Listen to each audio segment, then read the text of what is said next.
Anyare sa Lakers, natalo pa ng Detroit Pistons. At LeBron James, grabe ang shooting percentage sa 3-point line. Para sa ating unang balita ay patungkol dito sa laban ng Lakers at Pistons kanina. Akala nga ng karamihan sa atin ay siguradong Lakers na ang makakakuha ng panalo dito dahil lamang na lamang nga sila sa lineup ng mga players.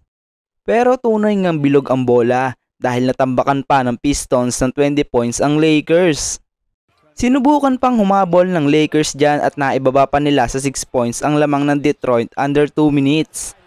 Pero dahil sa mga ginawang clutch basket ng Pistons dyan ay hindi na nakahabol ang LA. At natapos ang game sa score na 103-115. Mukhang na-injury pa ata itong si Anthony Davis dahil sa isang play na sinubukan niyang mag-layup. At pagbagsak nito mukhang sumakit pa ang kanyang paa. Meron pa din namang 37 points at 9 rebounds dyan si AD. Almost triple-double naman si LeBron na may 20 points, 11 assists at 8 rebound.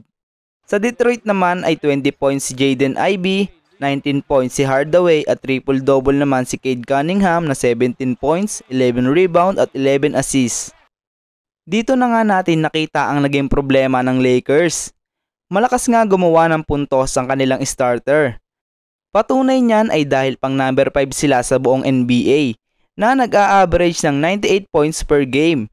Pero ang kanilang bench naman ay nag-a-average lamang ng 20.8 points per game this season. Pang 25 nga yan sa buong NBA. Halos nasa dulo na nga yan mga idol. Kitang-kita nga na kulang talaga sa big man itong Lakers dahil na out-rebounded sila ng Pistons kanina. At nakawalong offensive rebound din si Jalen Duren na nauuwi sa second chance points ng Pistons. Kung patuloy lang na ganito ang magiging scoring ng bench ng Lakers ay mahihirapan silang manalo. Kahit pa gumawa palagi si Anthony Davis ng 30 plus points per game. Kailangan talagang may mag-step up para sa bench ng Lakers. O kaya kailangan nilang gumawa ng trade at kumuha ng isang matinik na scorer na manggagaling sa kanilang bench. Samantalang sa isa pang balita na patungkol dito kay LBJ.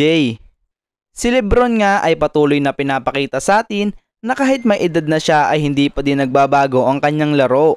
Kahit pang 22nd season niya na ito, particular na sa mga clutch moments.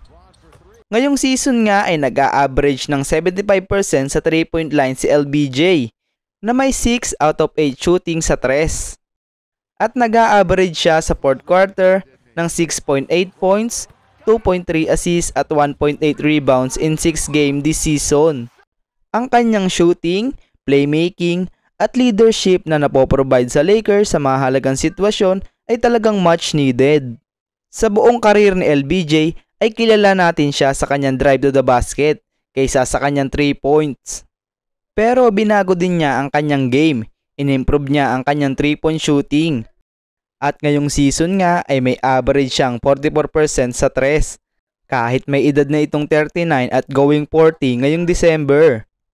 Kayo ba mga idol, anong masasabi nyo sa pagkatalo ng Lakers kontra Pistons kanina? At ano din masasabi nyo dito kay LeBron James? I-comment lang yan sa baba at ating babasahin. Paki-like and subscribe po mga idol. Maraming salamat po.